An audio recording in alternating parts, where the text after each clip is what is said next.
नमस्कार प्रिय दर्शकों, एस्ट्रो ज्ञान विद कुमार के इस चैनल में आपका पुनः स्वागत है। आज के इस अंक में हम लेकर प्रस्तुत हुए हैं पितृपक्ष की सबसे अंतिम दिन अर्थात पितृ विसर्जनी अमावस्या के बारे में। दर्शकों, हम जानते हैं कि हमारे पितरों के निमित्त यही एक पक्ष है जो वर्ष में एक बार 16 दिनों के लिए आता है।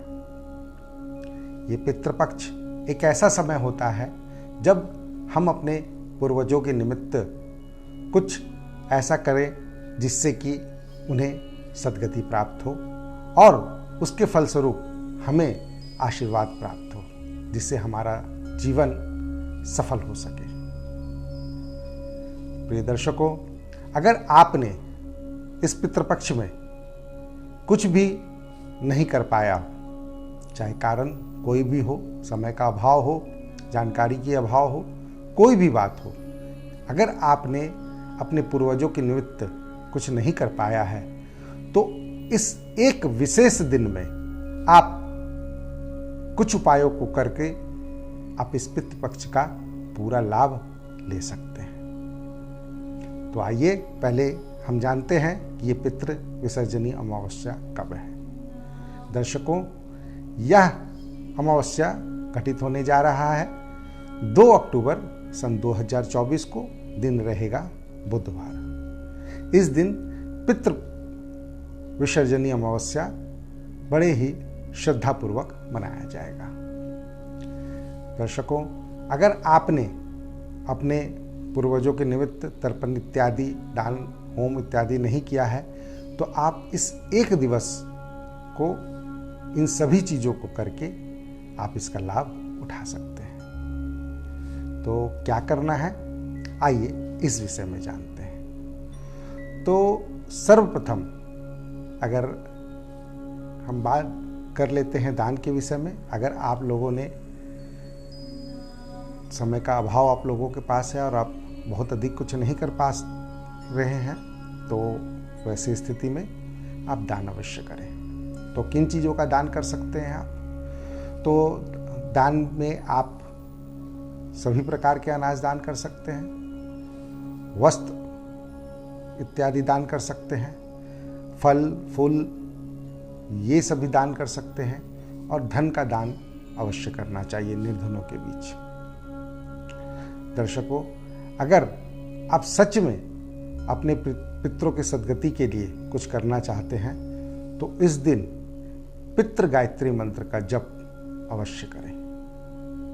क्या करना है? रुद्राक्ष की माला से आप आसन पर बैठ जाएं और अपने पूर्वजों को याद करते हुए उनके सद्गति के लिए आप पितृ गायत्री मंत्र का जप करें। कैसे करना है? आप एक पात्र में जल रख लें, उसमें थोड़ा काला तिल डाल लें, धूप दीप प्रज्वलित कर लें और उसके बाद बड़े भाव से इस मंत्र का जप करें। मंत्र कुछ इस प्रकार से: ओम पितृगणाय विद्महे जगद्धारिण्ये धीमहि तन्नो पितृ प्रचोदयात्। इस मंत्र का आप चाहें तो एक माला जप कर सकते हैं, और अगर सामर्थ्य है आप में तो आप कम से कम इसका 10 माला जप करें। आप देखेंगे ऐसा करने से आपको पितरों का आशीर्वाद अवश्य प्राप्त होगा, और सूक्ष्म रूप से जो भी इससे उत्पन्न ऊर्जा और पुण्य होगी वो आपको आपके पितरों तक पहुंचेगी। अगर आप इस जप को हवन के साथ अगर कर ले, अर्थात जैसे आपने 10 माला जप किया और 1 माला की आहुति अगर आप दे दें तो आप देखेंगे इससे बड़ा कोई उपाय नहीं हो सकता है। तो प्रिय दर्शकों, आप बिल्कुल ऐसा प्रयास करें कि अगर आपने कुछ भी नहीं किया है और आप सच में कुछ करना चाहते हैं तो आप पितृ गायत्री मंत्र का जप और उसका दशांश हवन अवश्य करें। इसके अलावे अगर आपकी जन्म कुंडली में किसी भी प्रकार का पितृदोष हो जिससे आप बहुत अधिक परेशान चल रहे हो, और आपको अगर किसी ज्योतिषी ने यह बताया है कि आपकी जो समस्याएं हैं वो पितृदोष के कारण है। तो मैं अभी एक अचूक उपाय आपको बता रहा हूँ, जिससे आप देखेंगे धीरे धीरे यह पितृदोष पूरी तरह से समाप्त हो जाएगा। क्या करना है? इस पितृ विसर्जनी अमावस्या के दिन आप एक जटा वाला नारियल ले लेंगे, संपूर्ण नारियल को ले लेंगे और नदी के तट पर आप चले जाएंगे और अपने पितरों से अपने द्वारा हुए किसी भी प्रकार के भूल चूक को उसकी क्षमा मांगते हुए और उनकी सद्गति की प्रार्थना करते हुए और स्वयं की उन्नति अर्थात उनके आशीर्वाद की प्राप्ति की कामना करते हुए उस नारियल को बहते हुए जल में प्रवाह कर देंगे। ऐसा आपको प्रत्येक अमावस्या के दिन करना है। 2 अक्टूबर सन 2024 से आप प्रारंभ करेंगे और हर महीने एक जटा वाला नारियल आप जल में प्रभावित करेंगे। आप देखेंगे अगला पितृ विसर्जनी अमावस्या आते आते आपके जीवन में कई सारे बदलाव आ चुके होंगे। ऐसा करने से आप खुद को उनका आशीर्वाद प्राप्त करते हुए पाएंगे। तो दर्शकों, इस उपाय को आप अवश्य करें। इसके अलावे आप पितृ विसर्जनी अमावस्या के दिन अपने पितरों के निमित्त छाता का दान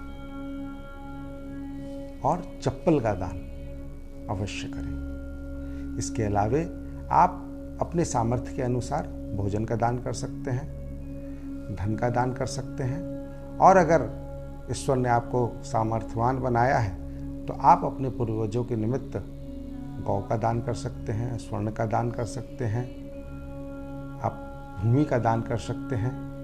इन चीज़ों को करने से आप देखेंगे आपको बहुत पुण्य की प्राप्ति होगी और आपके पूर्वजों को सद्गति प्राप्त होगी। इसके अलावे आप काला तिल का भी दान कर सकते हैं, नमक का भी दान कर सकते हैं।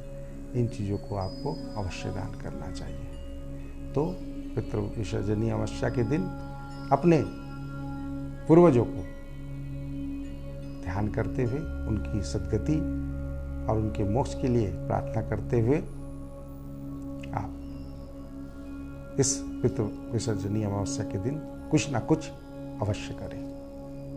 ओम पितृदेवाय नमः। ओम पितृ शांति भव।